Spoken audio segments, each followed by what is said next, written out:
Morning मेरे प्यारे बच्चों। काफ़ी समय से आप लोगों के मैसेज आ रहे थे कि सर न्यू बुक कब से स्टार्ट करेंगे आप। देखिए, न्यू बुक आज से स्टार्ट हो रही है आपकी। ये आपका जो लेटेस्ट वर्जन अभी आपको मार्केट में मिल रहा है ब्लू कलर का, उसी से ये सेट नंबर फर्स्ट है एसएससी स्टेनोग्राफर का, 2018 में आया हुआ।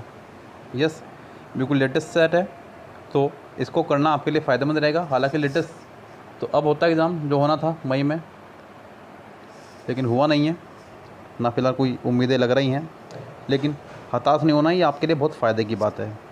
फ़ायदे की बात किस तरह से है कि आपको तैयारी करने का अवसर मिल गया है। देखिए, जितनी बेहतर तैयारी के साथ आप जाएंगे, उतने ही आपके सिलेक्शन के चांस पक्के होते चले जाएंगे।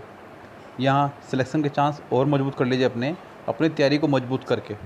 मैं आपके साथ लगा हुआ हूँ, दिन रात पूरी मेहनत कर रहा हूँ, जितना मुझसे हो रहा है पूरी मेहनत के साथ मैं आपको पढ़ा रहा हूँ। अभी हमने वीडियो रिकॉर्डिंग के माध्यम से पढ़ाना शुरू करा है। इससे थोड़ा सा मेरे लिए इजी हो गया है कि आपको मैं इसका पीडीएफ भी प्रोवाइड कर सकता हूँ।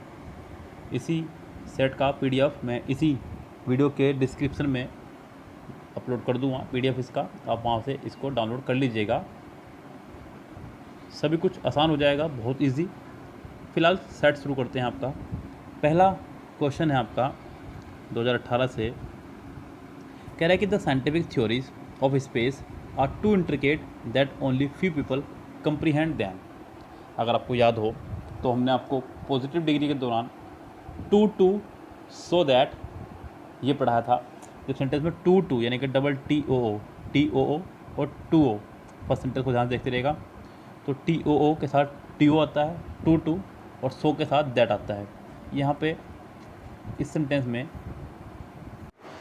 टू के साथ दैट का इस्तेमाल नहीं होगा, क्योंकि टू के साथ ये तो टू लगाते हैं, सिंगल टू, जहाँ ऑप्शन में कहीं नहीं है। यहाँ पे आप इस टू को हटा कर सो लगा दीजिए, ज़्यादा अच्छा रहेगा। So intricate that only a few people comprehend them, यानी कि इस हिसाब से इसका आंसर हो जाएगा फर्स्ट। सो दैट का ही पेयर होता है, या फिर टू का आपने पढ़ा होगा पहले भी कई बार, आपको खूब अच्छे से याद भी होगा। यस, चलते हैं नेक्स्ट सेंटेंस पे। कह रहा है कि hardly had I arrive the station then the train came. सबसे पहली बात तो ये सेंटेंस में आया है हैड, आपको यहाँ पे अराइव की जगह अराइव्ड होना चाहिए था, तो इसका मतलब यहाँ से हैड तो हटेगा। दूसरी बात, अगले वाले पोर्शन में आपको देन दिखाई दे रहा होगा। देन है तो समझो ये नो सूनर के रूल पे है। नो सूनर के साथ आया करता है देन, हार्डली के साथ आया करता है वैन। तो यहाँ पे बी ऑप्शन सही हो जाएगा। No sooner did I arrive at the station then the train came. Did इसलिए क्योंकि आगे फर्स्ट फॉर्म है। अगर अराइव यहाँ पे अराइव की थर्ड फॉर्म होती अराइव्ड, तो आप हैड लगाते, no sooner had I arrived. लेकिन फिलहाल यहाँ पे no sooner did I arrive at the station then the train came. अब अगला है आपका क्लोज पैसेज। कह रहे the first murder ever dash. मैं पहले इसको फटाफट से स्पीड से पढ़ूँगा, जो मेरा अंदाज है, उसके बाद हम इसको सोल्व करने की कोशिश करेंगे। The first murder ever dash in the United states accrued in September 1630, shortly after the Pilgrims arrived in Massachusetts. John Wellington was the father of two sons, Dash, the first to settle in the New Plymouth colony near what is today Boston, and one of the people who signed the Mayflower Compact, and he was also the colony's first murderer. Sentence present में past में चल रहा है, क्योंकि past में चल रही कहानी तब कि पहला मर्डर कब हुआ था, और प्रेजेंट आज बता रहा है कि आज उस कॉलोनी का नाम ये है, आज उस कॉलोनी का नाम ये है, आज वो ये हो चुका है, आज वहाँ पर क्या नियम आ चुके हैं, पहले क्या नियम थे। तो प्रेजेंट और पास्ट का मिक्सअप स्टोरी। हम लोगों को बहुत सावधानीपूर्वक इस सेंटेंस को, इस सेट को सोल्व करना होगा। तो चलिए मेरे साथ देखते हैं। पहला है आपका सेट नंबर 3, और ऑप्शन है मेरे पास नीचे, अकॉर्ड, कंस्ट्रक्टेड, कमिटेड, क्रिएटेड। किसी भी क्राइम को करने के लिए इस्तेमाल किया जाता है कमिटेड का, जब कोई बड़ा क्राइम करे। नोट, किसी भी क्राइम के लिए, बड़े क्राइम के लिए इस्तेमाल किया जाता है कमिटेड का। The first murder ever committed in the United State occurred in September 1630, shortly after the pilgrim arrived in muskets. John Wellington was the father of two son, comma. अब नया सेंटेंस शुरू होगा आपका यहाँ पे कोमे के बाद से, सेंटेंस नंबर 4 में। सेंटेंस नंबर 4 में क्या करा है उसको देखिएगा ध्यान से। यहाँ मैं आपको साथ साथ ये भी बताता चलूँगा कि हमें सेंटेंस नंबर 4 ही चेक करना है खाली, और के ऑप्शन देखेंगे। यहाँ ऑप्शन नंबर 4 में हम लोग चलें। फोर्थ ऑप्शन देखें, देखिए अभी थोड़ा सा यूज़ करने में मुझे थोड़ी दिक्कत हो रही है इसको भी, स्क्रीन रिकॉर्डर को कैसे एरो वगैरह का साइन यूज़ किया जाता है, मुझे थोड़ी सी कन्फ्यूज़न हो रही है, लेकिन आप सुनते रहें ध्यान से, क्योंकि उद्देश्य कुल मिलाकर के सेट को सोल्व करना है। इसमें इसका इस्तेमाल इसलिए किया मैंने जिससे कि आपको थोड़ा क्लियर दिख सके। वैसे थोड़ी प्रॉब्लम हो रही थी, बाकी आप लोग बताइए आपको कैसा लगा इससे। अगर ये ठीक है तो यही, नहीं तो फिर मैं अपनी वो कैमरा रिकॉर्डिंग वाली ही वीडियो बनाने शुरू कर दूँ, मुझे किसी में भी कोई आपत्ति नहीं है। 4 ऑप्शन में देखें तो none of, one of, any of, some of. देखिए नन ऑफ का इस्तेमाल करते हैं 2 से ज़्यादा के लिए, जबकि वो कह रहा है कि सिर्फ उसके बेटे 2 ही हैं। डैश द फर्स्ट, यहाँ पे ऑफ के बाद द का इस्तेमाल किया गया। अगर यहाँ पे एनी लगाएं तो एनी भी आपका होता है 2 से अधिक के लिए, तो यहाँ पे एनी भी नहीं आ सकता। अब सम, काउंटेबल, अनकाउंटेबल दोनों के लिए लगता है, यहाँ पे उसकी भी आवश्यकता नहीं है, तो यहाँ पर आ जाएगा one of the first to settle in the new Plymouth colony near what is today Boston and one of the. अब तो क्लियर है कि यहाँ पे वन ही आएगा, क्योंकि एंड के बाद भी वन है तो एंड से पहले भी वन ही होना चाहिए था। एंड, बट, और, ये 3 कंजक्शन है जिनके दोनों तरफ सेंटेंस का फॉर्मेशन सेम रहता है, तो यहाँ पे फोर्थ में वन ऑफ सही, यानी कि बी ऑप्शन इसका हो जाएगा। चलते हैं आगे। One of the people who signed the Mayflower compact and he was also the colony's first murderer. Wellington in fact was the first person to commit any dash. Fifth देखें अगर हम लोग तो हमारे पास फिफ्थ के ऑप्शन है mistake, crime, problem, mischief. तो वो जो मर्डर किया है, मर्डर को मिस्टेक नहीं है, प्रॉब्लम नहीं है, मिसचीफ नहीं है, मर्डर साफ साफ एक क्राइम है। मर्डर क्या है? एक क्राइम। तो यहाँ पे इसका ऑप्शन हो जाएगा बी, जो आपको भी नज़र आ रहा होगा, इसके लिए मुझे कोई इतनी एक्सप्लेन करने की आवश्यकता नहीं है। Crime in the colony as far as we know today, he was also the first to be executed by the state in the new world. Wellington's crime was to dash a man named dash, जो भी है। 6 में option देखें हम लोग, shoot, इंजर, hurt, wound. अब ये ऐसा क्राइम था जिस क्राइम के लिए आप क्या कर सकते हैं, किसी को इंजर, चोट लगाएंगे, हर्ट, दिल से चोट पहुँचाएंगे, वाउंड, घायल करेंगे, या शूट करेंगे। तो शूट वाला ही ये क्राइम है, to shoot a man named John Newcomen for reasons which are lost to history. But Wellington's problem had not begun on the soil of North America. He and his son had nearly caused a mutiny aboard the Mayflower. 7th option, beneath, during, across, beside. Beneath का मतलब होता है बिल्कुल नीचे, किसी चीज़ की कोई नीचे होना, और ड्यूरिंग, अक्रॉस, बिसाइड। अगर हम लोग आगे चलें सेंटेंस को देखते हुए तो ड्यूरिंग द ऑडियंस ट्रिप, तो ड्यूरिंग द ट्रिप यहाँ होना चाहिए, यानी कि 7th का ऑप्शन हो जाएगा आपका B, during the trip. Across the ocean, one of his son in fact threw, flung, shot, या फायर्ड हिज गन, क्योंकि अगर आपको दिख रहा है गन के लिए हम लोग फायर्ड का ही इस्तेमाल करेंगे। Fired his gun abroad the Mayflower near an open keg of gun powder, the flash from the gun could easily have ignited the powder which would dash। 9 में देखते हैं, frankly, probably, truthfully, या unlikely, which would probably have sunk the ship, which would probably, जिसने जहाज को डुबा दिया होता, इस मीनिंग पे हम लोग चल रहे हैं यहाँ पे। तो 9th का हो जाएगा probably have sunk the ship। Once in Plymouth colony, Wellington's behavior did not improve. He dashed to serve any form of military duty under the leadership of Miles Standish. He accepted, requested, refused, या rejected। देखिए accepted और requested यहाँ होने से रहा, तो यहाँ थोड़ा शोर ज़्यादा था इसलिए वीडियो को मैंने पॉज कर दिया था। यहाँ क्वेश्चन नंबर हम लोग 10 पे थे। He dashed to serve any form of military duty under the leadership of Miles Standish।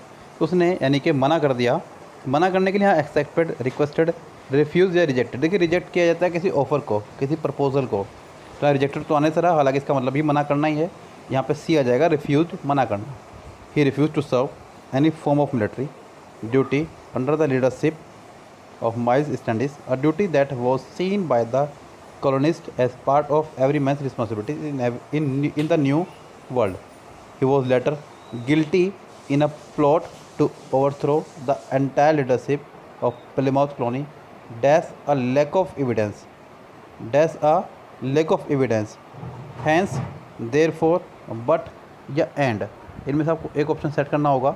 अगर हम लोग सेंटेंस की परिभाषा पर चले तो सेंटेंस की सेंस को देखते हुए dash a lack of evidence prompted the town leader to let him to go free, यानी कि विरोधाभास है, एविडेंस ना होने की वजह से उनको उसे छोड़ना पड़ा। विरोधाभास के लिए, कॉन्ट्राडिक्शन के लिए हम लोग इस्तेमाल करते हैं हमेशा बट का, विरोधाभास के लिए। तो but a lack of evidence prompted the town's leaders to let him go free. In the end Billington's rebellious and angry nature caught up with him. He was found dash 12 of the murder of John Newcomen and died in disgrace on the gallows. Sentence number 12 में देखें, unhappy, guilty और option बाकी के दो, sorrowful या shameful. तो यहाँ पे अपराधी ही सुना उसको, ही फाउंड गिल्टी, उसको अपराधी माना गया, of the murder of John Newcomen का, and died in disgrace on the gallows, फिर उसको मृत्युदंड दे दिया गया। चलते हैं सेंटेंस नंबर 13 पे। 13 कह रहा है कि select the correct active form of the given sentence. आपको उसका एक्टिव बनाना है। अगर आप गौर करें तो आपको दिख रहा है who is making this chaos, आपको is am are plus I N G दिख रहा है। अगर एक्टिव में is am are plus I N G हो तो पैसिव बनाते समय उसको is am are plus being plus third form का इस्तेमाल करना आता है, जो कि पहले में नहीं है, दूसरे में नहीं है, तीसरे में है, चौथे में है।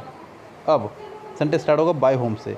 सी या डी में से कोई एक कन्फर्म है, ये तो मुझे ही पता चल गया और आपको भी। बाय होम, फिर तुरंत बात चाहिए आपको helping verb, not this cow. यहाँ पे सबसे पहले आएगी helping verb, by whom is this house being made, यानी कि इसका आंसर हो जाएगा आपका डी, 13 का डी आंसर हो जाएगा। 14 में चले तो ये आपका वोकेबलरी बेस्ड, आपको बताना है इसका एंटोनिम्स। क्या बताना है आपको इसका एंटोनिम्स? पहले आपको पता होना चाहिए इसका मतलब। बी लिटिल का मतलब होता है किसी को छोटा दिखाना, किसी को अपमानित करना, किसी का सम्मान कम करना। तो ऑप्शन है हमारे पास डी मीन, मीन मतलब किसी को नीचा दिखाना। डी जब भी किसी वर्ड का आगे समझो उसका मतलब उल्टा ही है। ह्यूमिलेट किसी का मजाक उड़ाना। एक्सटोल प्रशंसा करना। और डेप्रिसिएट यानी किसी को कम करना। तो इसका आंसर हो जाएगा ए सी, चूँकि यहाँ पर बताना था एंटोनिम्स। एंटोनिम्स के हिसाब से यहाँ पर सी इसका आंसर करेक्ट हो जाएगा। Rohan was dash from appearing in the examination, Rohan को डैश किया गया एग्जामिनेशन में बैठने से। अब पहला जो वर्ड है वो है डैबर। डेबर का लगता है कानूनी तहत से किसी को रोकने के लिए। उससे अगला वर्ड है आपका रिस्ट्रिक्टेड, किसी के मूवमेंट आदि पर प्रतिबंध लगाने के लिए। अगला है बैन, किसी चीज़ को जब बंदित किया जाए तो बैन, जैसे कि गुटखा, पान मसाला वगैरह पे बैन लगाया जाता है तो उनके लिए बैन लगाते हैं। अगला है रेस्ट्रिकेटेड, रेस्ट्रिकेटेड का मतलब होता है किसी को बाहर निकाल देना, स्कूल से ही बाहर निकाल देना।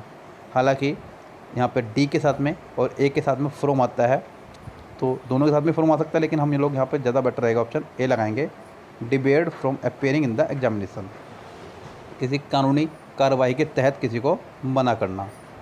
नेक्स्ट चलते हैं सेंटेंस नंबर 16।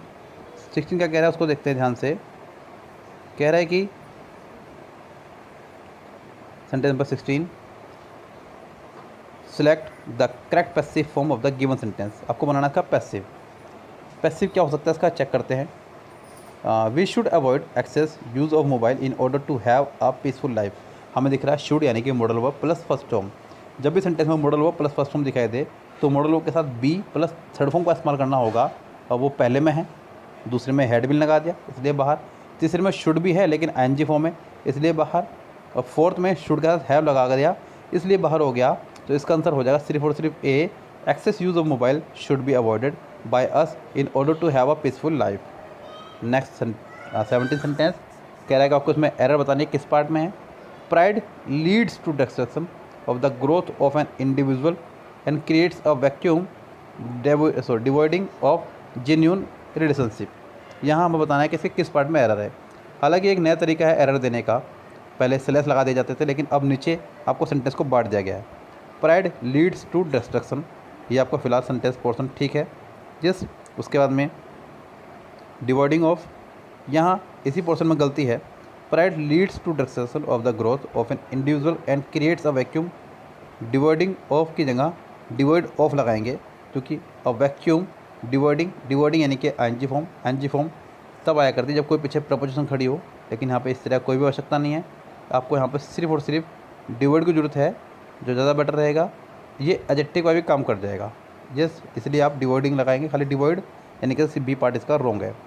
नेक्स्ट आपको बताना है इसका पैसिव क्या होगा। You were responsible to prepare food at 12 o'clock। 18 sentence.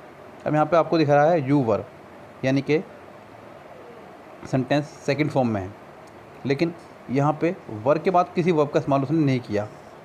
Yes, वर के बाद किसी भी फॉर्म का उसने कोई इस्तेमाल नहीं किया है, तो हम लोग यहाँ पर सेंटेंस को बनाएंगे रिस्पॉन्सिबल से, जो कि यहाँ ऑप्शन में नहीं है कहीं भी। ऑप्शन में देखें अगर हम लोग, it was your responsibility to prepare food at 12 o'clock, the food was responsible to be prepared by you. ऐसा नहीं होता है भैया, the food is to be is नहीं आ सकता क्योंकि ऊपर वर था। Next, preparing food at 12 o'clock has been आ सकता। ऑप्शन में थोड़ी बहुत ही जानती बी में, लेकिन बी भी आपका इससे भर हुआ, यानी कि मैं कह सकता हूँ कि इस सेंटेंस का कोई भी ऑप्शन सही नहीं है मेरी राय में। इसका कोई भी आंसर सही नहीं हो सकता, इसलिए इसको मैं छोड़ रहा हूँ, फिलहाल स्किप कर रहा हूँ। यहाँ कोई भी आंसर सही नहीं होगा। सेंटेंस नंबर 19 कह रहा है कि the common advice that the doctor offers to patient is it take preventive measure such as proper intake of water, hygienic food habit and regular exercise. आपको बताना है कि इसके किस पार्ट में मिस्टेक है। अब हम यहाँ पर चलें, अगर कह रहा है कि the common advice that the doctor offers to the patient, यहाँ पे पेशेंट से पहले द का इस्तेमाल होना चाहिए था, क्योंकि डॉक्टर से पहले द का इस्तेमाल हुआ है। यस, डॉक्टर और पेशेंट दोनों सेम ही कैटेगरी के वर्ड हैं, एक देखने आ रहा है और एक दिखाने आ रहा है, अपना आपकी तबीयत दिखाने आ रहा है। तो यहाँ पर डॉक्टर से पहले जैसे द लगाया, ऐसे पेशेंट से पहले भी यहाँ पे द होना चाहिए था, यानी कि इसके फर्स्ट पार्ट में ही, सॉरी फर्स्ट तो नहीं कह सकते, डी पार्ट में इसके मिस्टेक हो जाएंगे 19 के, यानी कि 19 का आंसर हो जाएगा डी। चलते हैं 20 में। 20 है आपका एक ये है आपका PQRS, लेकिन उन्होंने PQRS ने क्या करके इन्होंने से ABCD फॉर्म में दे दिया, इसलिए थोड़ा सा मैं भी विचलित हुआ इसको सेंटेंस को देख करके। यस, मैंने सोचा शायद पता नहीं क्या आ गया, ये शायद कॉमन एरर तो नहीं है, क्योंकि अब तक PQRS पढ़ते थे। थोड़ा आप भी सावधान है इस बात से। यस, ये ध्यान रखें आप। चलो चलते हैं। कह रहे कि a 3-year-old boy disappeared from home. When found, he was sleeping on the bench. Someone left the gate open and he wandered out. He crossed the road and went into the park. सबसे पहले आप sentence में पहला part ढूंढ लीजिए, पहला हिस्सा कौन सा हो सकता है। पहला हिस्सा इसका हो सकता है ए, हालांकि सारे सेंटेंस ए से स्टार्ट हो रहे हैं, तो ये तो पक्का कंफर्म हो गया कि इसका पहला हिस्सा ए होगा। अब a 3-year-old boy disappeared from home, गायब हो गया घर से अचानक। अब आगे बढ़ते हैं। Someone left the gate open and he wandered out. किसी ने गेट खुला छोड़ दिया, किसी ने गेट खुला छोड़ दिया। When found, he was sleeping on the bench. When found, ये तो आने से रहा। He crossed the road and went into the park. जी, यही होगा। Someone left the gate open and he wandered out. He crossed the road and went into the park. वो park में चला गया। When found, he was sleeping on the bench. जब park में गए, ढूंढा तो उसे बेंच पर सोया हुआ पाया, यानी कि इसका आंसर हो जाएगा B, A, C, D, B. Select the alternative that will improve the underlined parts of the sentence. In case there is no improvement, select no improvement. I Am Malala is an international Booker Prize bestseller that has been translated into more than 12 languages. 21 sentence. अब option से हम लोग चलेंगे लेकर के, यहाँ पे that के बाद उसने हैज़ लगाया। अब दैट के बाद जो हैज़ आया है वो पिछले वाले सब्जेक्ट पे डिपेंड करता है। बुकर प्राइज बेस्ट सेलर, ना कि सेलर्स कहा, पीछे सिंगुलर है इसलिए इसके बाद सिंगुलर वर्ब लगाई। हैज़ बीन ट्रांसलेटेड, हैज़ के बाद बीन, फिर थर्ड फॉर्म, क्योंकि बुक एक डूअर सब्जेक्ट नहीं है, रिसीवर सब्जेक्ट है, इसलिए सेंटेंस पैसिव ये बनेगा, यानी कि सेंटेंस बिल्कुल ठीक है, इसमें कोई एरर नहीं है। Sentence number 22, the problem of global warming has become a hard nut to crack. ये एक इडियम है, हार्ड नट टू क्रैक मतलब कोई मुश्किल समस्या जिसका हल हो पाना मुश्किल हो रहा हो। 22 ऑप्शन में चलते हैं। फ्रीवलेस प्रॉब्लम, अ टफ चैलेंज, जी, इसका आंसर बी ही हो जाएगा, और किसी ऑप्शन में इतनी जान नहीं है, इसलिए आंसर बी में है। Once people wore garlic around their neck to ward off disease. Garlic मतलब लहसुन की वो माला पहनते थे जिससे कि वो डिजीज़ ठीक हो जाए। देखिए आपको पता ही है कि आयुर्वेदिक चीज़ों में कितनी जान है, दवाइयाँ भी तो इन्हीं से बनती हैं। इस तो पहले ही हमारे यहाँ पे यही थे उपचार, लेकिन दवाइयाँ को रूप में इनको दे करके हमें इन्होंने थोड़ा सा मॉडर्न बना दिया। अभी देखिए आगे आगे। Today most American would dash at the idea of wearing a necklace of garlic cloth to enhance their well being. तो अमेरिकन क्या कर रहे हैं, हमारी स्कोफ यानी कि मजाक उड़ाना। पहली बात तो ये कि स्कोफ के साथ ही एट आएगा, किसी और के साथ एट आएगा नहीं। 24 में आपको हो जाएगा स्कोफ एट। यानी कि मजाक उड़ाना। क्या हो जाएगा? मजाक उड़ाना किसी बात पर। तो American would scoff at the idea of wearing a necklace of garlic cloves to enhance their well being. अब आगे बढ़िए। Dash 25 You might find a number of Americans, however, moreover, and despite। यहाँ पे however इसके बावजूद, moreover ज़्यादा से ज़्यादा, and और despite के साथ आपको यहाँ पे खैर ठीक है despite भी आ सकता था, लेकिन despite एक prepositional portion है जिसके साथ verb नहीं आ सकती, इसलिए despite आप ना लगाएं यहाँ तो ज़्यादा बेटर रहेगा। यस, preposition वाले पार्ट में कभी भी verb नहीं आएगी, ऐसा मैं अपनी पिछली वीडियो में कई बार बता चुका हूँ। तो however you might find a number of Americans willing to ingest capsules of pulverized garlic और other herbal supplements in the name of health। इसके बावजूद आज हजारों अमेरिकन्स, बड़ी मात्रा में अमेरिकन्स कैप्सूल के माध्यम से बहुत सारे हर्बल्स लेते हैं अपने स्वास्थ्य के लिए, complementary and alternative medicine which includes a range of practices outside of conventional medicine such as herbs, homeopathy, massage therapy, yoga, acupuncture, hold increasing dash of Americans. 26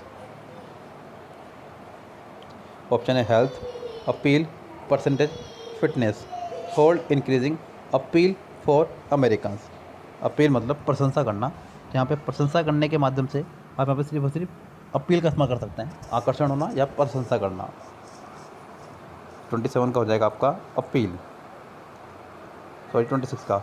in fact dash one estimate, छोड़ रहा हूँ मैं इसको, 42% of Americans have used alternative therapies in all ages. अब यहाँ पे option है हमारे पास में, पहला ऑप्शन अकॉर्डिंग टू के अनुसार, इन ऑर्डर टू कोई काम करने के उद्देश्य से, इन एडिशन टू के अलावा, विद अ व्यू टू के उद्देश्य से। तो यहाँ पे अकॉर्डिंग टू ज़्यादा अच्छा रहेगा। अकॉर्डिंग टू वन एस्टिमेट, एक एस्टिमेट के अनुसार 42% of Americans have used alternative therapies in all age group.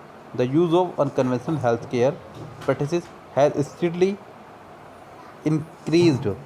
28 में हो जाना चाहिए आपका increased, क्योंकि कुछ इम्प्रूवमेंट आ रहा है तो इसके लिए लगाया गया increased in the last 30 years। पिछले 30 सालों में बहुत इंक्रीज हुआ है। and the trend is likely to continue, although people born before 1945 are the least likely to turn to these therapies। Why have so many patients? 29 dislike, turn, like, accepted। Turn के साथ ही प्रपोजन to का इस्तेमाल किया जाता है, इसलिए 29 का answer हो जाएगा टर्न टू। टर्न टू यहाँ पे इसका प्रॉपर आंसर हो जाएगा। टर्न टू का मतलब होता है किसी की तरफ आकर्षित होना, किसी की तरफ झुकना या आकर्षित होना। तो turn to alternatives. Many are frustrated by the times constraint of managed care and alienated by homeopathic, conventional, alternative और therapeutic। अब यहाँ पे तो मुझे जरूरत नहीं है बताने की है, क्यों? क्योंकि यहाँ पे कन्वेंशनल का इस्तेमाल पहले भी कई बार हो चुका है। 28 से अगर ऊपर देख रहे होंगे आप तो आपको कन्वेंशनल दिख रहा होगा। तो कन्वेंशनल यानी कि ये नंबर तो मुझे यहाँ फ्री के हैं, तो 30 में फिट है कि कन्वेंशनल ही आएगा। Other feel that a dash approach to healthcare better reflects their beliefs and values। Exclusive, harmful, holistic और collective। यहाँ आंसर हो जाएगा 31 का holistic। That a holistic approach, harmful, collective, exclusive तो यहाँ होने से रहा। Holistic approach to healthcare better reflects their beliefs and values। Other sick therapies that relieve symptoms। अब आगे आ रहा है विद, तो विद के साथ आया करता है हमेशा associated with chronic disease, symptom that main stream medicine can not treat. Some alternative therapies have ever cross the line on to, in, under और इन टू। चलो चलते हैं। Have ever cross the line dash main stream medicine. तो main stream medicine के लिए यहाँ पे इस्तेमाल हो रहा है। ज़्यादा अच्छा रहेगा कि यहाँ पे आप ऑन टू की जगह या फिर किसी और की जगह आप सिर्फ और सिर्फ मेरी राय में लगाएं यहाँ पे इसका आंसर इन टू यानी कि डी। यस, तो डी इसका प्रॉपर आंसर होना चाहिए मेरी राय में। चलते 34 पे। Select the most appropriate meaning of the underlined idiom in the given sentence. The dwell in an argument with a foolish person is like beating the air. ये एक idiom है, beating the air मतलब हवा को मात देना, जो कि असंभव है, संभव ही नहीं है कि हवा को मात दिया जा सके, यानी कि निरर्थक काम, significant effort, fruitful effort, useless task, breathing in the air. तो इसका आंसर हो जाएगा C, useless task. Select the corrected passive form of the given sentence. Newton discovered the law of gravity. Discovered यानी कि सेकंड फॉर्म यानी कि वॉजवर्थ कितनों में है? फर्स्ट यानी कि ए में नहीं है, सेकंड बी में है, थर्ड में नहीं है, डी में भी है। सेंटेंस बनेगा आपका द लॉ ऑफ ग्रेविटी से, इसलिए बी बाहर होता है, आपका डी रेस में शामिल, यानी कि 35 का आंसर हो जाएगा आपका डी। चलते हैं 36 पे। The teacher sad what a sad incident it is. आपको सिर्फ और सिर्फ इट इज़ देखना है। इट इज़ का हो जाएगा इट वॉज। इट वॉज कितनों में है? पहले में है, दूसरे में भी है, तीसरे में भी है और फोर्थ में भी है। चलिए, बड़ी खुशी की बात है। द टीचर सैड ए में टोल्ड कर दिया है, सैड का टोल्ड तब तक नहीं होता जब तक सैड के साथ टू ना हो, तो इसलिए बाहर। अगले में है the teacher sad, exclamatory sentence को दैट से कनेक्ट करते हैं, तो 36 में बी में दैट तो है, लेकिन एक्सक्लेमेटरी साइन होने की वजह से यहाँ पे एक्सक्लेम्ड भी आना चाहिए था, तो वो सी में है। The teacher exclaimed with sorrow that it was a sad incident, यानी कि इसका आंसर हो जाएगा सी। 36 का सी करेक्ट आंसर हो जाएगा। चलते हैं 37 पे। द मैनेजर, ध्यान से पढ़िएगा, अलोंग विद। जब sentence along with, together with से कनेक्टेड हो तो वर्ब पिछले वाले सब्जेक्ट की कोडिंग आती है। तो यहाँ पे the manager along with his colleague are preparing. पहली बात तो यहाँ पे आर प्रिपेयरिंग आना गलत हो जाएगा, आर यहाँ पे नहीं होकर के यहाँ पे इज़ होना चाहिए था, तो ज़्यादा बेहतर आंसर इसका होता। यस, क्योंकि सब्जेक्ट मैनेजर है। अगर पीछे प्लूरल होता तो आगे प्लूरल आती, नहीं तो सिर्फ सिंगुलर बनाइए। 37 का आंसर हो जाएगा the manager along with his colleagues is preparing for the annual reports to be submitted at the end of the financial year. चलते 38 पे। Rakesh ask me did you see the football match on TV last night. Did direct indirect का sentence है। Direct indirect में अगर आपको did दिख रहा है तो आपको हैड प्लस थर्ड फॉर्म भी दिखनी चाहिए। हैड प्लस थर्ड फॉर्म कितनों में है उसको देखना है पहले तो हमें, उसके बाद बढ़ते हैं आगे। 38 में हैड प्लस थर्ड फॉर्म हमें जो दिख रही है वो पहले में दिख रही है, दूसरे में नहीं दिखी, तीसरे में भी है और फोर्थ में भी नहीं है, तो इसका ए और सी रेस में शामिल, बी और डी रेस से बाहर। अब चलते हैं सेंटेंस में। सेंटेंस है हेल्पिंग वर्ब से स्टार्ट, तो सेंटेंस इफ़ या वेदर से कनेक्ट होगा। Rakesh ask me whether I had seen the football match on TV last night. यहाँ पे सी में अर्लियर नाइट लगा करके सेंटेंस को उसने थोड़ा सा डिप्लोमेटिक बना दिया। ऊपर सेंटेंस में लास्ट नाइट था, लास्ट नाइट को लास्ट नाइट रखा जाएगा ए में, तो गलत हो जाएगा, इसलिए इसका आंसर हो जाएगा सी, सबसे बेस्ट ऑप्शन रहेगा। 39 देखें। Despite the bike was costly she bought it. मैंने आपको बताया कि डिस्पाइट आपका एक प्रपोजिशन है और प्रपोजिशनल पार्ट में कभी भी आप वर्ब का इस्तेमाल नहीं कर सकते, ये ध्यान रखें आप। तो यहाँ पे ये तो पक्का है कि सेंटेंस गलत है। उसके बाद में आप बी भी नहीं लगा सकते, बिकॉज बी भी डिस्पाइट का ही भाई है, बस डिस्पाइट के साथ में ऑफ नहीं आता है, इन स्पाइट के साथ में ऑफ आता है, इसलिए ये भी नहीं आ सकता। उसके बाद यहाँ पे हमारे पास है हाउएवर और दो एक कंजक्शन है, तो आप यहाँ कंजक्शन का इस्तेमाल कर सकते हैं। दो the bike was costly she bought it, क्योंकि यहाँ विरोधाभास भी है, दो का इस्तेमाल विरोधाभास के लिए करते हैं, और विरोधाभास यहाँ हो रहा है क्योंकि बाइक थी महंगी फिर भी उसने खरीद ली, तो यहाँ पे दो the bike was costly she bought it, sentence का आंसर हो जाएगा डी। चलते हैं नेक्स्ट पे। नेक्स्ट आपका पैसेज फटाफट पढ़िए मेरे साथ। कह रहे कि in spite of rigorous precautions against accident many people are injured every year in factories and elsewhere. In addition some people are born with physical disabilities, they are either blind or deaf or in some way deformed from birth. Up to quite recent times, little planned action was taken to fit handicapped people for employment. A number of charitable organizations tried to help them in case of hardship, but few seriously held the idea that these people might still have abilities in other directions. Only during the last few decades has society slowly come to acknowledge its responsibilities and to recognize that handicapped people can be trained to play a useful part in economic as well as social life. The Second World War gave impetus to this. During the 1939-45 war, pressure of resources of labor compelled all fighting nations to call on the service of handicapped people for tasks adapted to and within the limits of their capacities. A man might have lost the use of his legs, but still he be able to use his hands with skill. Another person might have lost his sight, but still be capable of training in which in ways in which his other senses could be employed effectively in furtherance of the war effort. In recent years, scientific inventions and discoveries have lessened the disabilities of deafness, some form of paralysis, and other physical handicap.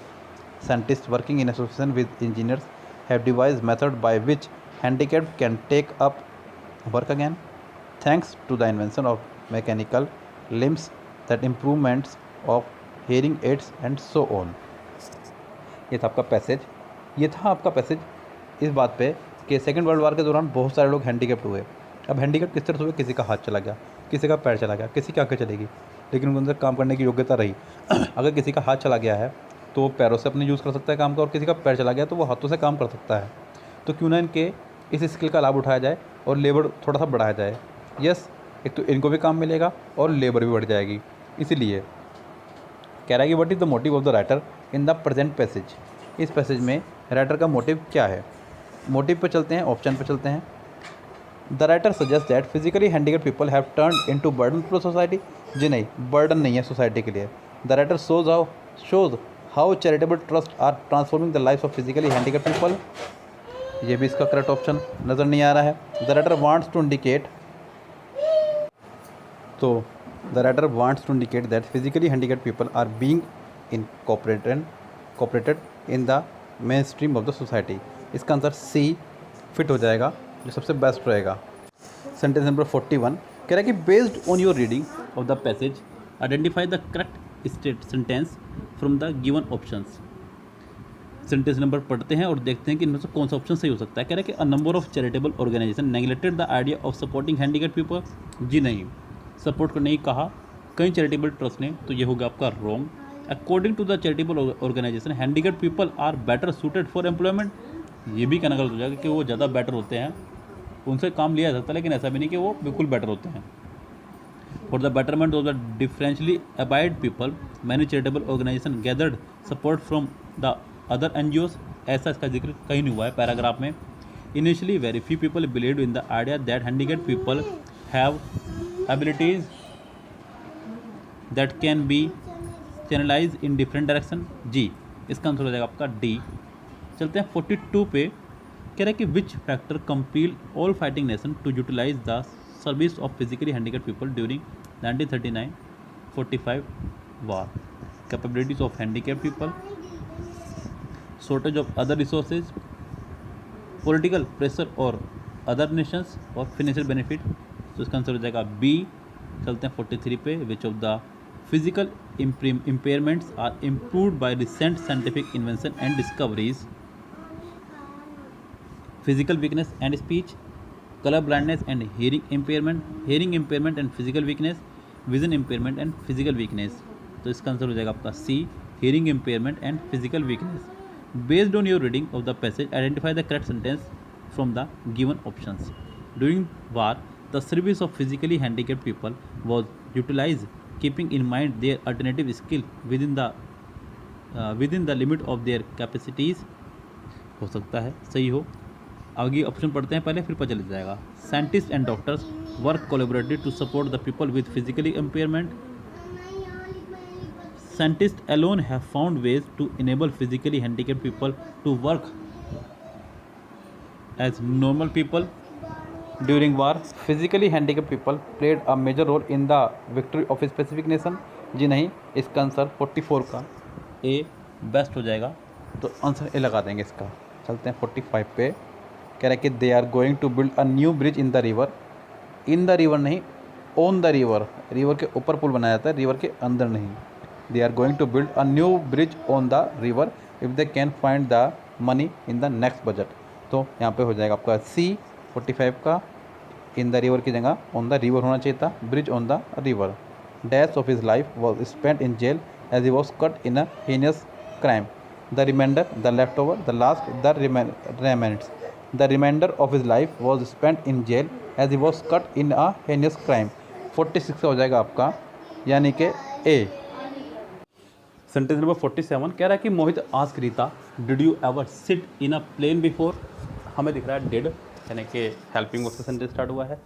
Sentence अगर helping verb से start हो तो sentence connect होता है if या weather से। सबसे पहली कंडीशन, इफ़ पहले में है और डी में है, बी और सी रेस्ट हुए बाहर, डब्ल्यू फैमिली से सेंटेंस कनेक्ट नहीं हो सकता।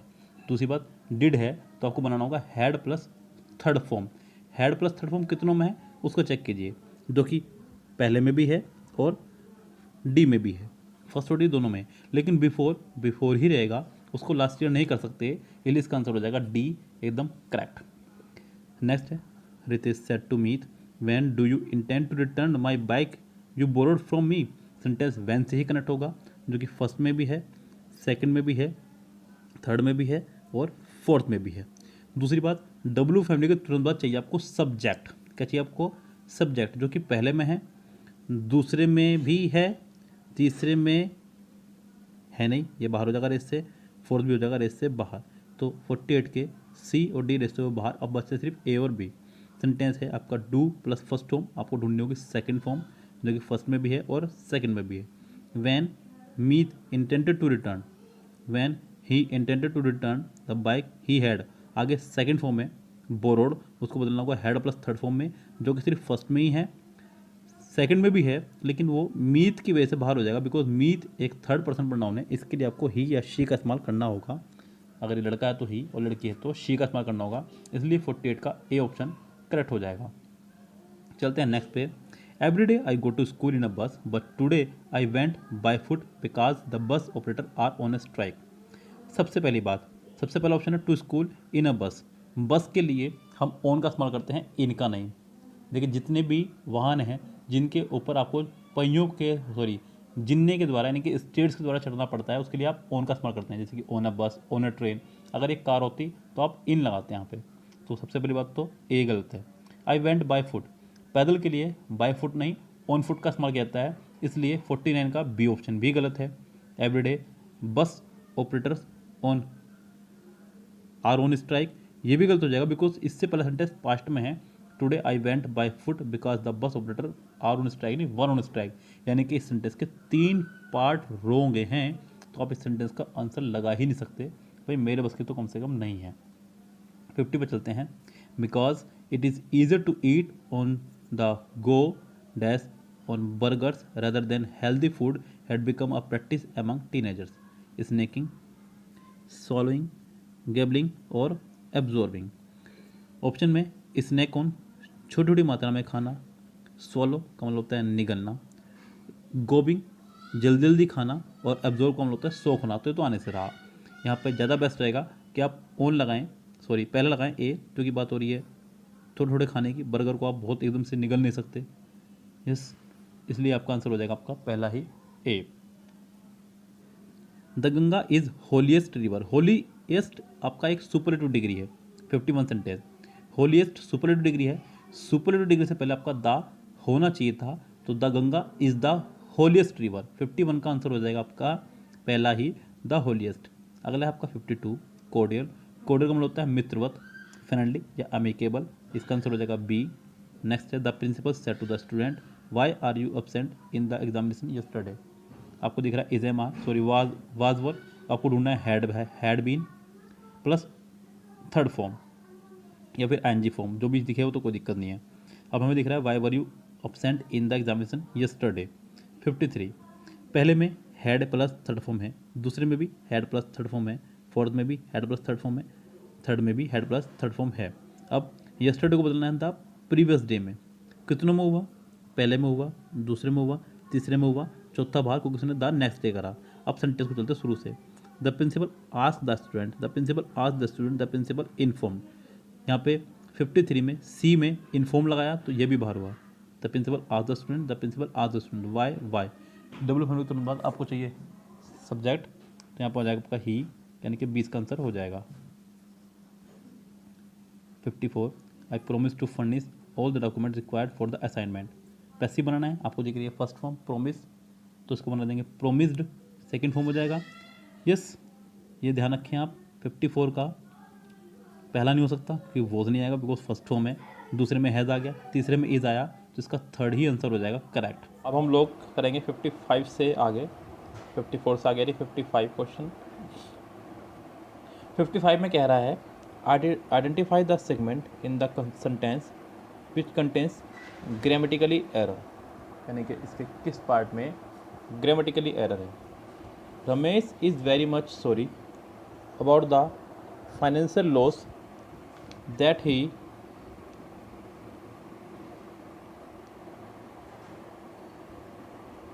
inflicted upon his close friend while working together on the same project।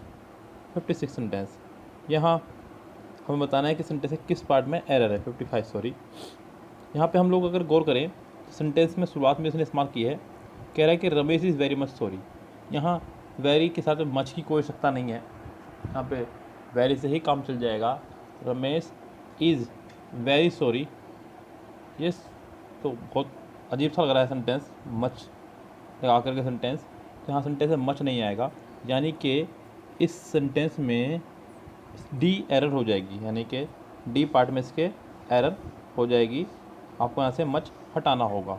Yes, और कुछ समस्या देखें अगर इसके अंदर हम लोग, तो जो हमें नज़र आ रही है यहाँ पे, मैं इसका कैमरा यूज़ कर रहा हूँ जिससे कि मैं आपको कुछ बता भी सकूँ साथ साथ। कोई भी रूल अगर होगा तो मैं यहाँ आपको उसे क्लियर करता चले जाऊँगा। यस, फिलहाल यहाँ चलते हैं नेक्स्ट सेंटेंस पे। कह रहा है कि the new teacher dash emphasise on overall development rather than only on academics.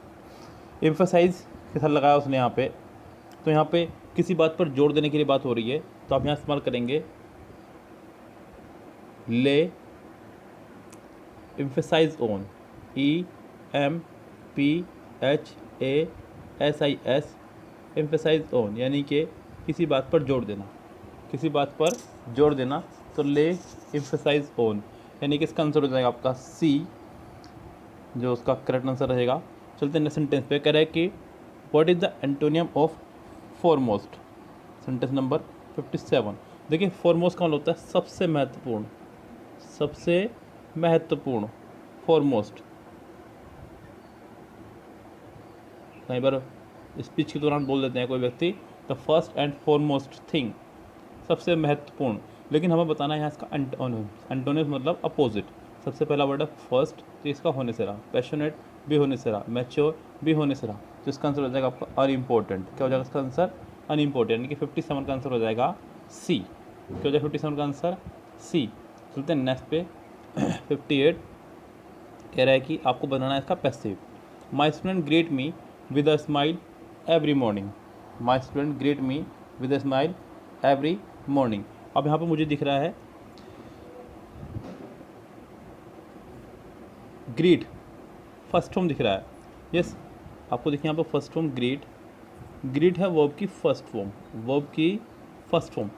Active में जब भी वर्ब की फर्स्ट फॉर्म हो तो आप उसे बदल देंगे इज़, एम, आर में से कोई भी एक, साथ में वर्ब की थर्ड फॉर्म में, वर्ब की थर्ड फॉर्म में। तो जो कि पहले में लगाया उसने वॉज, तो ये हो गया रेस से बाहर। दूसरे में I am greeted with a smile by my student every morning. तीसरे में उसने आई एम बीइंग लगाया, तो बीइंग की वजह से बाहर होगा सेंटेंस। और फोर्थ में उसने इज़ डन कुछ एक्स्ट्रा या क्रिएटिंग कर दी उसके अंदर, तो वो बाहर हो गया, यानी कि सेंटेंस का आंसर हो जाएगा आपका सिर्फ और सिर्फ बी। यस, यानी कि 58 सेंटेंस का आंसर हो जाएगा आपका बी। अब हम चलते हैं पैराग्राफ पे। पूरा पैराग्राफ हमें ढंग से पढ़ना है, उसके बाद हमें इसके आंसर देने हैं। यस, क्या कह रहा है? Rabindranath Tagore in his essay Swadeshi समाज written in 1904 pointed out a concerted way for the recognition of Indian society on the basis of self-help. He wrote about issues like peasants, cooperative rivals of cottage industries, social reforms, Hindu-Muslim unity, and rural development, and came up with ideas which were much ahead of his time. Soon after, Tagore prepared a draft meant for private circulation for stabilizing a society based on democratic principles and run entirely by the manpower and resources of the country. It was an amazing document which shows that he was not only a visionary but also had the making of a great leader. In his vision of Indian history, politics was at no point of time recognized as the core of Indian life and culture. In Indian history, the seat of political power was always beyond the knowing of the common people. The local autonomous social unit called Samaj was always present there to take care of their economic needs and to protect them from state interference. This basic structure of India society and Samaj was pulled out by the British, who brought every day under its place. The state structure, the state in turn brought everybody under its thumb. Added to this, the colonial policy of divide and rule further frustrated an attempt to a united opposition to such a type of rule. In the first decade of the 20th century, Tagore observed in the evolving history of India, the principle at work is not the ultimate glorification of the Hindu or any other race. In India, the history of humanity is seeking to elaborate a special ideal to give to perfection a special form from which entire humanity will gain nothing less than this is its end and aim. यहाँ ये paragraph है स्वदेशी के ऊपर जिसको special तौर पर लिखा गया है। कह रहा है कि in his essay Swadeshi Samaj was what focal point does Tagore intended to convey to the readers. Sentence में अगर हम चोलक करें तो यहाँ मुझे सेंटेंस को पहले करेंगे। He want to eliminate the drawbacks of Indian society, he offers strategies of how to uproot और end the colonial British rule, he offers the social structure that would benefit the entire humanity। इसका जिक्र हुआ। अगर हम लोग last paragraph में चलें तो लास्ट लाइन में देखें आप, ये नीचे से आप फोर्थ लाइन देखें, कह रहे हैं in India history of humanity is seeking to elaborate a special ideal to give a perfection a special form from which the entire humanity will gain। यानी कि इसका आंसर हो जाएगा सी। यस, चलते हैं नेक्स्ट पे। नेक्स्ट क्वेश्चन है आपका 60। What method did Tagore suggest for the recognisation of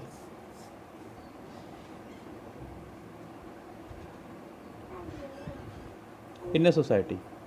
तो यहाँ पे हमें ऑप्शन दिख रहे हैं, और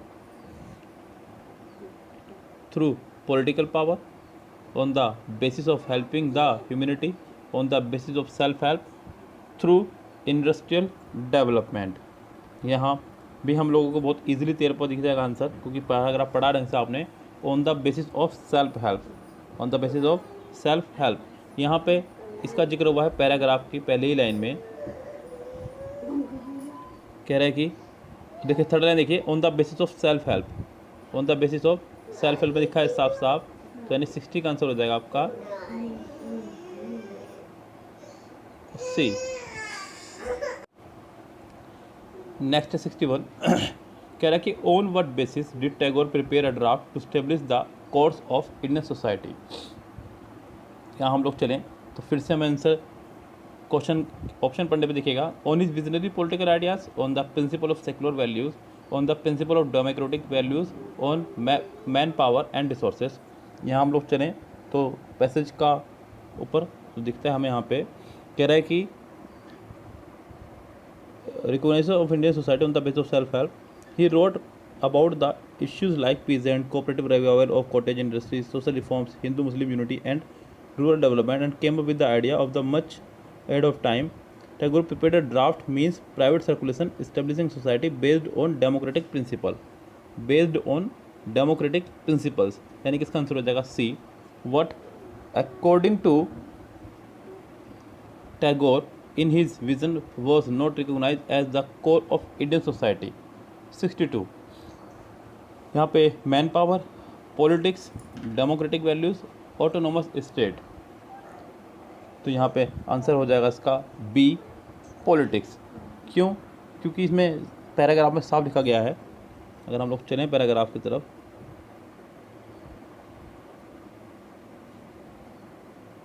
ये आपका पैराग्राफ है साथ साथ यहाँ पे हालांकि मैं आपको पैराग्राफ पढ़ा चुका हूँ, आप लोग पैराग्राफ में से हिल भी को, इस तरह मेरे लिए थोड़ा सा लंबा हो जाएगा। कह रहा है कि देखिए यहाँ पे एक लाइन है, कह रहा है कि he was not only a visionary but also had the making of a great leader in his vision of Indian history. Politics was at no not only a visionary, politics was at no point of time. यहाँ पे politics की बात हुई है, यानी कि इसका answer हो जाएगा बी। 63 देखें, कह रहा है कि why did the British establish the state structure, why did the British establish the state structure. Sentence के ऑप्शन देखते हैं, कह रहे हैं कि to provide a better social structure, to establish their supremacy and strengthen colonial rule, yes, इसका answer हो जाएगा बी। अगला देखते हैं, कह रहा है कि select the correct direct form of the given sentence. ये आपका आ चुका है डायरेक्ट एंड डायरेक्ट, इसका पैराग्राफ से कोई लेना देना नहीं है। कह रहा है कि the father said that he would not allow anyone to watch movies during examination. यहाँ अगर हम लोग सेंटेंस देखें तो सेंटेंस पहले से ही ये इनडायरेक्ट बना हुआ है, हमें इसका डायरेक्ट बनाना है। मुझे दिख रहा है सेंटेंस में वुड, क्या दिख रहा है सेंटेंस में वुड। अगर सेंटेंस में हमें वुड दिख रहा है तो हमें इसको बनाना होगा विल। क्या बनाना होगा हमें इसको, विल। अब कितनों में है विल, पहले में है, दूसरे में है, थर्ड में है, फोर्थ में है। लेकिन आप कम से कम थर्ड बाहर निकाल दीजिए, सी इसका बाहर, यस, क्योंकि सी में उसने नोबडी लगाया, यस, जबकि ऊपर सब्जेक्ट है आपका ही, तो नोबडी वाला सेंटेंस आपका बाहर, यानी कम से कम सी बाहर हुआ आपका। The father said I will not allow everyone to watch movies during examination. The father said he will not allow anyone to watch movies during examination. The father said I will not allow anyone to watch movies during examination. अब यहाँ ऊपर sentence देखें तो sentence में आया है anyone, क्या sentence में anyone, जबकि नीचे पहले ऑप्शन में everyone और उसके बाद सी ऑप्शन तो भारी हो चुका है, उसके बाद बचता सिर्फ बी और डी। बी और डी में उसने anyone का इस्तेमाल किया है। अब इन दोनों में से कोई एक आंसर आपको लगाना होगा। अगर हम लोग गौर करें तो आई फर्स्ट पर्सन सब्जेक्ट के अनुसार, सब्जेक्ट के अनुसार द फादर का ही हुआ होगा, यानी कि इसका आंसर आप डी लगाएंगे जो ज़्यादा फिट रहेगा आपके लिए। यस, चलते हैं नेक्स्ट क्वेश्चन पर। नेक्स्ट आपका 65 कह रहा है कि Rohit sad he is joining the new job today. तो आपको दिख रहा है इज़ प्लस जॉइनिंग, आप इसे बना देंगे, आप इसे बना देंगे वॉज प्लस जॉइनिंग, यानी कि इज़ एम आर को चेंज करते हैं वॉज वर में। किस में चेंज करते हैं इज़ एम आर को, वॉज वर में। Rohit said that he was joining the new job, today को बदल देंगे द नेट डे में, दैट डे में। तो यहाँ पे Rohit decided to join the new job tomorrow, ये तो गलत हो जाएगा, पहला वाला ही बाहर है रेस से। Rohit said that he was joining the new job that day, यानी कि इसका आंसर हो जाएगा आपका सी। नेक्स्ट चलते हैं। After the road accident in which Neelam was severally injured, everybody believed that she was on her last leg. Sewer यानी कि लास्ट, ये इडियम आपका एक, on her last leg यानी कि मृत्यु के नज़दीक होना, मृत्यु के नज़दीक होना, यानी कि इसका आंसर हो जाएगा near to death, near to death. Next question देखें अगर हम लोग 67, to dash yourself from cold wear warm cloth. To dash yourself from cold wear warm cloth, यानी कि टू प्रोटेक्ट योर सेल्फ, अपने आप को प्रोटेक्ट करने के लिए, बचाने के लिए हमें वार्म क्लोथ पहनने चाहिए सर्दियों में। The more you work the better reward you will get. 68 sentence, the more you work the better. यहाँ पे अगर गौर करें सेंटेंस में, मैंने आपको एक रूल कराया था कि कंपैरेटिव डिग्री के बाद अगर देन या टू ना हो, देन या टू ना हो तो कंपैरेटिव डिग्री से पहले आप द लगाएंगे।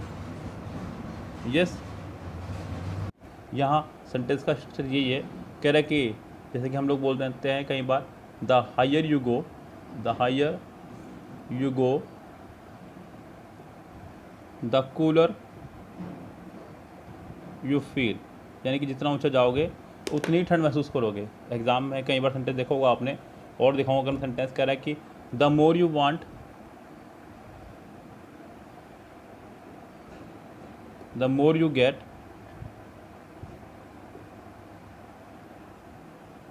The more you want. तो इस सेंटेंस का स्ट्रक्चर कुछ इस तरह से ही है। हालांकि यहाँ पे सेंटेंस में इस तरह कहा हो, सेंटेंस में कह रहा है कि the more you work, sentence क्या कह रहा है, the more you work the better reward you will get. ये यानी कि ये सेंटेंस आपका ठीक है, बिल्कुल ठीक है। इस सेंटेंस में कोई एरर नहीं है, यानी कि इसका आंसर पहला ही हो जाएगा, नो इम्प्रूवमेंट। क्या आंसर हो जाएगा इसका? पहला ही, नो इम्प्रूवमेंट। चलते हैं नेक्स्ट सेंटेंस पे। कह रहा है कि what about going on a drive he said he have a car. Sentence number आपका 69 सॉरी। ऑप्शन से चलते हैं। कह रहा है कि उसने लगाया पहले तो ही हैव अ कार। पहली बात तो ही हैव का हो जाना चाहिए हैड। सेंटेंस में अगर डायरेक्ट इनडायरेक्ट में हैज़ हैव हो तो इसको इनडायरेक्ट बनाते समय आपको हैड लगाना होता है। पहली बात तो यही है।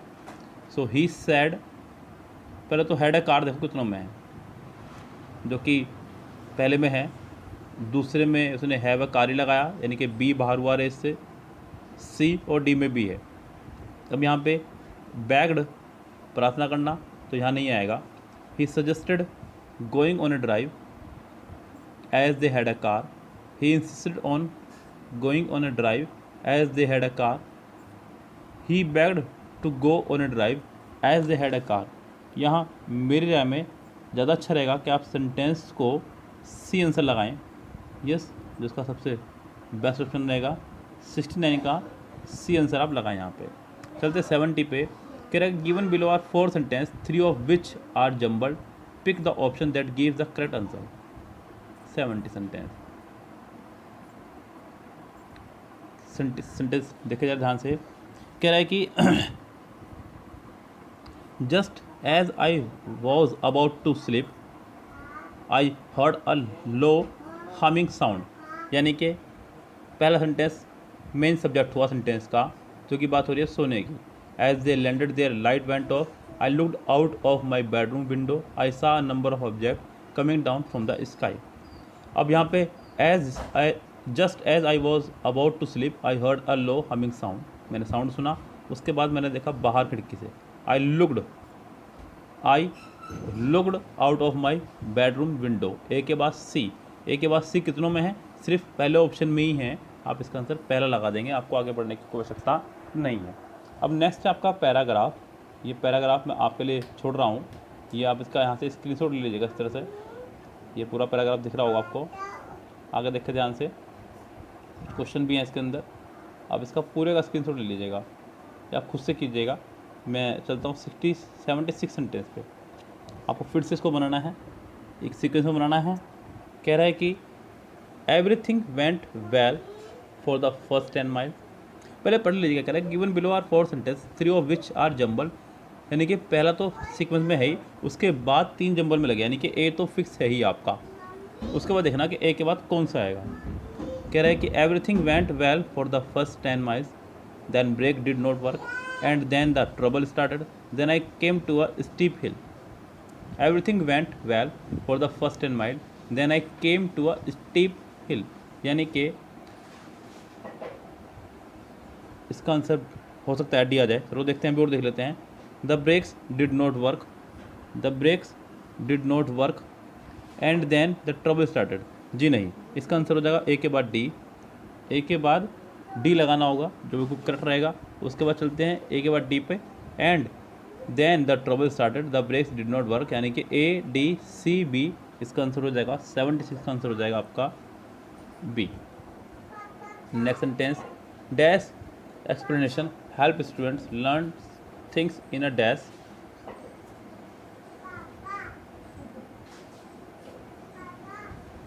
Better way. वोकेबलरी बेस्ड है खाली, कुछ ऐसा विशेष भी नहीं है इसके अंदर। पहला वर्ड है आपका लूसिड, LUCID, जिसका मतलब होता है एक्सप्लेन करना स्पष्ट रूप से, स्पष्ट रूप से एक्सप्लेन करना।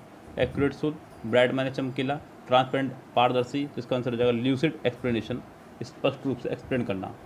अगला वर्ड है यहाँ पे मोरबिड।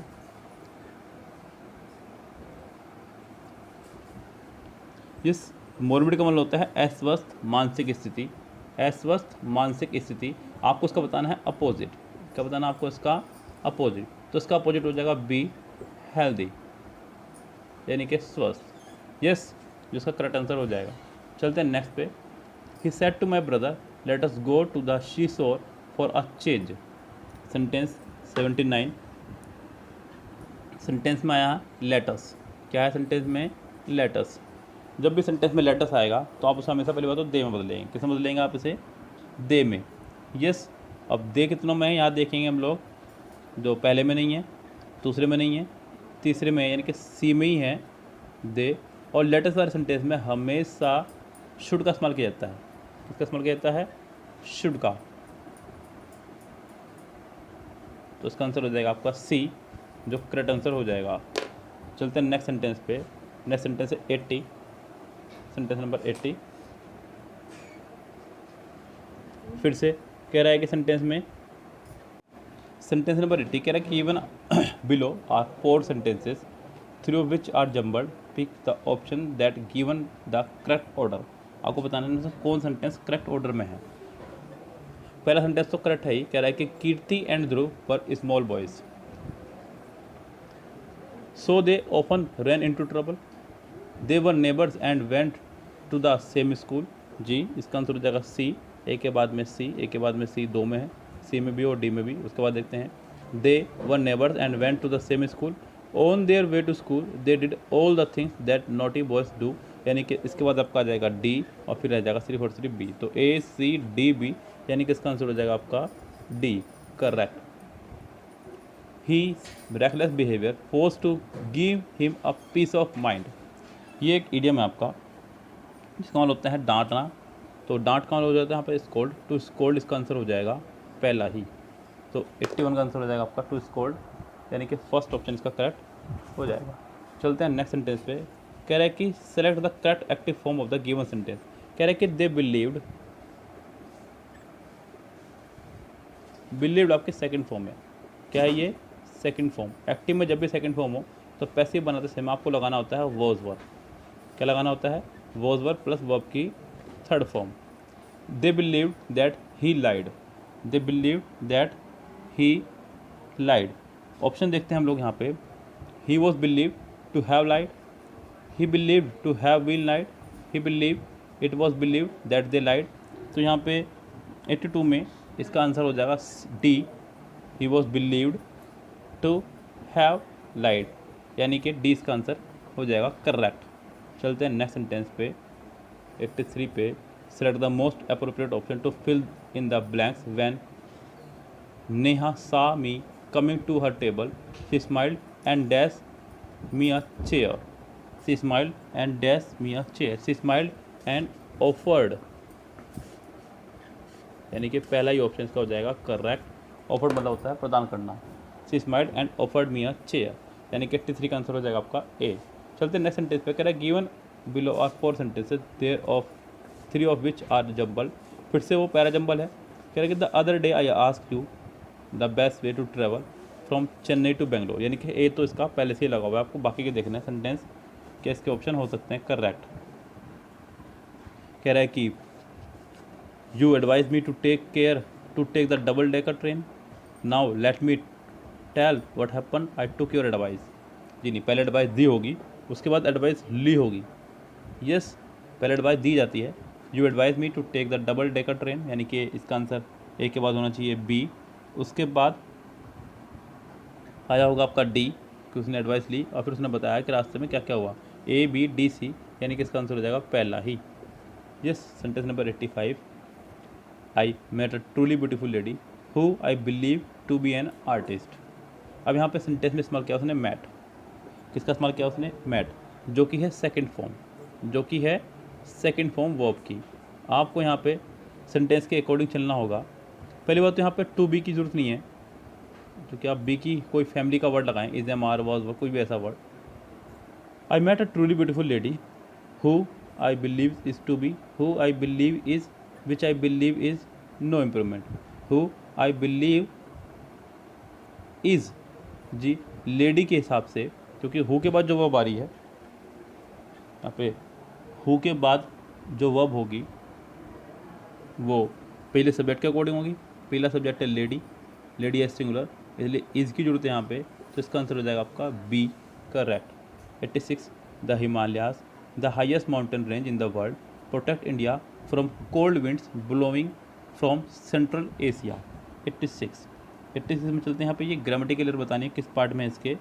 तो इसके जो सेंटेंस अगर आप देख रहे होंगे तो यहाँ पे एक वर्ड इस्तेमाल करा है the Himalayas, the highest mountain range in the world. मैंने आपको हमेशा बताया है कि कोमे से कोमे तक के पार्ट को हम कुछ नहीं मानते। सेंटेंस बचता आपका सिर्फ द हिमालयास। क्या बचता है? द हिमालयास, जो कि है प्लूरल। क्या है? प्लूरल। उसके बाद उसने वर्ब लगाई है प्रोटेक्ट्स, जो कि है सिंगुलर। अगर प्लूरल सब्जेक्ट है तो प्लूरल ही वर्ब होनी चाहिए थी। यहाँ पे प्रोटेक्ट्स की जगह आपको प्रोटेक्ट करना होगा, यानी कि इसका आंसर सी हो जाएगा। यानी कि इसके सी पार्ट में गलती है, हमें सिर्फ ये बताना था only. Within 2 years I will have successfully cleared CAT. ये आपका 87 सेंटेंस। क्वेश्चन नंबर 81 पे हम लोग आ चुके थे। कह रहा है कि within 2 years I will have successfully cleared CAT dash. अब यहाँ पे कैट की बात हो रही है। कैट एक एग्ज़ाम होता है बच्चों, जहाँ पे कैट का एग्ज़ाम को क्लियर किया होगा, यानी कि कैट एग्जामिनेशन। कैट एग्जामिनेशन यानी कि इसका ऑप्शन हो जाएगा पहला ही करेक्ट। नेक्स्ट पे चलें तो नेक्स्ट कह रहा है कि Rakesh and Mahesh comes to mine house every Sunday for lunch. Rakesh and Mahesh comes to mine house. यहाँ पे माइन हाउस तो कहना बिल्कुल गलत हो जाएगा सेंटेंस का, क्योंकि पहली बात तो ये है कि यहाँ पे ये एवरी संडे आ रहे हैं, तो इसका मतलब ये इनकी आदत है। क्या है? ये उनकी आदत है, एवरी संडे आ रहे हैं। यहाँ पे माइन हाउस की जगह आप अच्छा रहेगा कि आप यहाँ पर लगाएं माई हाउस। क्या करें? My house. क्यों? क्योंकि माइन एक पॉजेसिव एडवर्ब है। क्या है? एक पॉजेसिव एडवर्ब, जिसके बाद कोई नाउन नहीं आया करता है कभी भी। जितने भी पॉजेसिव एडवर्ब है इनके किसी के बाद भी कभी कोई नाउन इस्तेमाल नहीं होता है, जैसे कि yours, theirs, hers, ours, mine, ये सभी इनके बाद कभी भी कोई नाउन का इस्तेमाल आप नहीं कर सकते। यस। तो इसलिए यहाँ पे माइन हाउस की जगह आप करें माई हाउस। नेक्स्ट है आपका वोकेबलरी। इसका बताना आपको एंटोनियम्स। वर्ड है आपका QUIESCENT। इसका मतलब होता है निष्क्रिय, यानी कि इनएक्टिव। क्या होता है इसका मतलब? इनएक्टिव। तो इसका अपोजिट हो जाएगा एक्टिव, यानी कि इसका आंसर पहला ही करेक्ट हो जाएगा, ए ऑप्शन। एक्टिव इसका आंसर हो जाएगा। चलते हैं नेक्स्ट पे। Select the correct active form of the given sentence. आपको बताना है इसका एक्टिव फॉर्म। कह रहा है कि द गवर्नमेंट विल नो, यानी कि आपको दिख रहा होगा विल प्लस वर्ब की फर्स्ट फॉर्म। एक्टिव में अगर विल प्लस फर्स्ट फॉर्म हो तो इसका पैसिव बनाते समय हमें करना होगा विल बी प्लस वर्ब की थर्ड फॉर्म। जितनी भी मॉडल वर्ब होती हैं, अगर एक्टिव में modal verb plus first form हो तो उसका पैसिव बनाते समय हम लोग modal verb plus be plus verb की थर्ड फॉर्म का इस्तेमाल करते हैं। किसका इस्तेमाल करते हैं? वर्ब की थर्ड फॉर्म का। तो यहाँ पे पर तो आप देखिए कि विल भी कितनों में है। विल भी आपका पहले में नहीं आया, तो विल हैव आया है। दूसरे में विल बी है, तीसरे में भी विल बी है, और फोर्थ में विल बी नहीं है। तो यानी कि बी और सी रेस में हुए शामिल। सेंटेंस बनेगा आपका the outcomes of the policy, यानी कि द आउटकम से बनेगा the outcome of the policy, जो कि आपका सिर्फ सी में है। तो इसका 90 का हो जाएगा सी आंसर करेक्ट। यस। चलते हैं 91 पे। आपको बताना है द अप्रोप्रिएट सिनोनिम्स, यानी कि सिनोनिम बताना है। वर्ड है आपका रिवैम्प। 91 क्वेश्चन। रिवैम्प का मतलब होता है किसी चीज़ का पुनर्निर्माण करना। क्या करना? पुनर्निर्माण करना, यानी कि रिकंस्ट्रक्ट करना। क्या करना? रिकंस्ट्रक्ट करना किसी चीज़ को दोबारा से। तो इसका आंसर हो जाएगा रिस्ट्रक्चर, यानी कि सी। रिस्ट्रक्चर यानी कि इसका आंसर हो जाएगा आपका सी करेक्ट आंसर। 91 का आंसर हो जाएगा सी। चलते हैं 92 पे। Imran wanted to be wild life photographer but his father was dead set against the idea. 92 यानी कि यह एक आइडियम, आपका एक इडियम है, डैड सेट अगेंस्ट, यानी कि सहमत ना होना, सहमत ना होना। तो इसका आंसर हो जाएगा आपका डी डिसअप्रूव्ड। क्या हो जाएगा इसका आंसर? D disapprove. चलते हैं 93 पे। वगैरह very few books are read as much as Harry Potter by the children all over the world. 93, यहाँ पे एज मच एज का उसने इस्तेमाल किया। जब भी कभी एज हो, सो एज हो, टू हो या सो दैट हो, इनके साथ हमेशा पॉजिटिव डिग्री का ही इस्तेमाल करते हैं। बीच में इनका आती है पॉजिटिव डिग्री एडजेक्टिव। मच आपका पॉजिटिव डिग्री है, तो यानी कि सेंटेंस आपका ठीक है। इस सेंटेंस में कोई एरर नहीं है। इसका आंसर हो जाएगा डी, नो इम्प्रूवमेंट। क्या हो जाएगा इसका आंसर आपका? D, no improvement. 93 का डी आंसर हो जाएगा। चलते हैं 94 पर। Select the correct active form of the given sentence. Active बनाना है, यानी कि सेंटेंस पहले से ही पैसिव है। Those who work hard always achieve success in life. Success in life was always achieve by those who work hard. Active ये passive बनाना है। Always had success in life achieved by those who work hard. देखते हैं अभी option से पता चलेगा, clear होगा। Success in life is always achieved, हमें पैसिव ही बनाना था इसका, तो इसका आंसर हो जाएगा हमारा डी। वो थोड़ा सा गलत बोल गया यहाँ पर, मुझे ऐसा लग रहा है। Select the correct indirect from of the given sentence. आपको बनाना इसका इनडायरेक्ट। कह रहा है कि you must work hard to succeed in your new venture, said the mother to her son. The mother said to her son, the mother said to her son, ऐसा होना चाहिए था। पहला है ऑर्डर्ड, रिक्वेस्टेड, प्लीडेड, एडवाइज। तो बच्चे यहाँ पर ऑर्डर नहीं आ सकता, क्योंकि ऑर्डर नहीं दे रही है। एक तरह से वो रिक्वेस्ट भी नहीं कर रही है। प्लीड, गिड़गिड़ाना भी नहीं है। यहाँ पर वो एडवाइस दे रही है। क्या दे रही है अपने बच्चे को? एडवाइस दे रही है कि तुम्हें जो है बहुत बड़ा आदमी बनना है एक दिन। तो ये एडवाइस है, सलाह है एक तरह की। तो इसका आंसर हो जाना चाहिए सिर्फ और सिर्फ डी, यानी कि 95 का आंसर हो जाएगा डी। 96 आपको बताना है कि इसमें किस पार्ट में एरर है। चलते हैं 96 पे फटाफट से। बहुत ही कम सेंटेंसेस देखने को मिले हैं अब तक एरर वाले इसके अंदर। कह रहा है कि in my dream I saw vivid images of ghostly human figures who were quite unusual as they imbued the quality of eeriness and they did not have any resemblance with living people.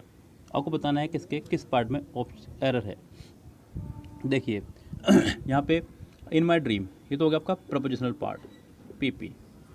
I saw second form, ये ठीक है। Vivid images of ghostly human figures, तो ये तो है आपका फिलहाल यहाँ पर ठीक। उसके बाद में हु के साथ जो वर आया है वो आया है पिछले वाले सब्जेक्ट के अकॉर्डिंग, जो कि है ह्यूमन फिगर्स, यानी कि प्लूरल है। तो ये भी आपका है ठीक, इसमें भी कोई एरर नहीं है। Quite unusual as they imbued the quality of eeriness and they did not have any resemblance with। resemblance RESEMBLANCE, resemblance के साथ हमेशा आता है टू, विद नहीं। तो इसके हो जाएगी आपके दिया ही नहीं ऑप्शन। तो यहाँ पे resemblance के साथ विद की जगह टू आएगा, जो कि ऑप्शन में नहीं है, यानी कि करेक्ट आंसर का कोई भी नहीं कर सकता मैं यहाँ पे, लेकिन resemblance के साथ टू आएगा, ये आप ध्यान रखें। यहाँ पर सेंटेंस में सिर्फ यही मिस्टेक थी। कह रहा है कि identify the segment in the sentence which contains the grammatically error. फिर से किस सेंटेंस में एरर ही बतानी है आपको। कह रहा है कि a few years back I use to have complaints regarding the night shift but now I am use to work in night. गौर कीजिए, मैंने आपको एक फॉर्मूला बताया था, स्पेशल मैंने एक वीडियो बनाई हुई है यूज टू के ऊपर। आप हमारा एक प्लेलिस्ट है ग्रामर टॉपिक, वहाँ जाकर इसको देख सकते हैं। जब आप इज़, एम, आर के बाद इस्तेमाल करें यूज टू का, तो इसके बाद आपका आया करता है जीरंड। क्या आया करता है? जीरंड। इज एम आर के बाद अगर यूज टू हो तो जीरंड आता है। जैसे कि मैंने कहा I am use to playing cricket, मेरी आदत है क्रिकेट खेलने की। तो इस तरह से आप सेंटेंस बनाएंगे। यहाँ पे भी वर्क की जगह वर्किंग होना चाहिए था। कह रहा है कि I am use to working in night, I am use to working in night, यानी कि इसका आंसर होना चाहिए था आपका बी पार्ट। इसका रॉन्ग हो जाएगा, क्योंकि वर्क की जगह वर्किंग होना चाहिए था। इट वॉज हिम, जी नहीं। बी की फैमिली के साथ, प्रोनाउन के चैप्टर मैंने पढ़ाया, प्रोनाउन का लेक्चर पढ़ा हुआ है, जाकर देख सकते हैं आप। बी की फैमिली के साथ कभी भी अगर प्रोनाउन आएगा बी की फैमिली के साथ अगर कभी भी प्रोनाउन आएगा तो वो हमेशा सब्जेक्टिव केस में आएगा। किस में आएगा? सब्जेक्टिव केस में। जैसे कि मैंने कहा it is I, it was she, इस तरह से। तो यहाँ पे भी यही कहना चाह रहा है, कह रहा है कि it was him. It was him की जगह इट वॉज ही होना चाहिए था, यानी कि इसका बी पार्ट हो जाएगा रॉन्ग। चलते हैं 99 पे। कह रहा है कि my mother makes cookies every Saturday. आपको इसका बनाना है पैसिव। सेंटेंस में दिख रहा है आपको मेक्स, यानी कि वर्ब की फर्स्ट फॉर्म में एस या ई एस। तो आपको उसका बनाना है is, am, are plus verb की थर्ड फॉर्म, प्लस वर्ब की थर्ड फॉर्म। कितनों में है हम लोग देख करते हैं। पहले में है, दूसरे में नहीं है, तीसरे में नहीं है, फोर्थ में नहीं है, तो इसका आंसर फर्स्ट ही हो जाएगा और कोई इसका आंसर नहीं होगा। नेक्स्ट है select the alternative that will improve the underline part of the sentence. You never let me finish my work didn't you. ये है आपका क्वेश्चन टैग। क्या है आपका ये sentence? Question tag. Question tag मैंने आपको पढ़ाया है। अगर सेंटेंस हो अफर्मेटिव तो क्वेश्चन टैग बनता है नेगेटिव, यस। और अगर सेंटेंस हो नेगेटिव तो क्वेश्चन टैग बनता है आपका अफर्मेटिव। सबसे पहली बात तो यही है। यहाँ सेंटेंस नेगेटिव ही है तो क्वेश्चन टैग बनेगा अफर्मेटिव, यानी कि इसका दिया हुआ गलत है। You never let me finish my work, तो डिडंट यू की जगह आप इसे बनाइए या तो डिड यू। क्या बनाइए इसको आप? Did you. हालांकि इसका आंसर डू यू भी हो सकता है जो आप लगाना चाहें, क्योंकि लेट की फर्स्ट सेकंड थर्ड तीनों फॉर्म सेम होती है। तो यहाँ पे ये लेट ये जस्टिफाई नहीं कर पा रहा है कि सेंटेंस में ये सेकंड फॉर्म की तरह इस्तेमाल हुआ है या फर्स्ट फॉर्म की तरह है, क्योंकि यू के साथ भी फर्स्ट फॉर्म आया करती है और सेकंड फॉर्म भी अपना ये फॉर्मेशन वही रखेगी। तो आप डू यू या डिड यू में से कोई भी एक लगा सकते हैं जो आपका मन करे। फिलहाल यहाँ पे इसके दो आंसर हो जाएंगे, ए भी और बी भी, यस। तो फिलहाल ये था आपका एसएससी स्टेनोग्राफर का सेट 1। इस वीडियो को देखने के बाद आप बताइएगा, क्योंकि काफ़ी समय मैंने कल ही वीडियो बनाई तो बताया बच्चों ने कि पेन और पेपर के बिना मज़ा नहीं आ रहा है। फिर मैंने देखा इसके अंदर ऑप्शन था ये कैमरे का, तो मैंने कैमरे का इस्तेमाल करके यहाँ पे पेन पेपर वाला मज़ा भी दिया है और मुझे को भी वीडियो बनाने में आसानी होगी और आपको क्लियर भी दिख रहा होगा, यस। तो यहाँ पे मुझे बताइएगा ये वाली वीडियो आपको कैसी लगी और इसको ज़्यादा से ज़्यादा शेयर कीजिएगा, क्योंकि नई बुक शुरू हो चुकी है आपकी। अभी तक नई बुक कईयों ने शुरू कराई है, ऐसी बात नहीं है, लेकिन सिस्टमेटिकली नहीं कोई करा रहा है। हम लोग तो आपको पता ही है कंटिन्यू डाल रहे हैं, अपलोड कर रहे हैं वीडियो डेली डेली डेली हम लोग डाल रहे हैं। 2 सेट हम लोग डेली अपलोड कर रहे हैं पूरे यूट्यूब पर। हमसे ज़्यादा इसका सोल्यूशन किसी ने अब तक अपलोड नहीं किए हैं। तो फटाफट से जाकर के चैनल को कर लीजिए लाइक शेयर सब्सक्राइब। फिलहाल आपसे चलते हैं, मिलते हैं शाम में नेक्स्ट सेट के साथ में। Have a nice day, see tomorrow, शब बखैर, गुड नाइट।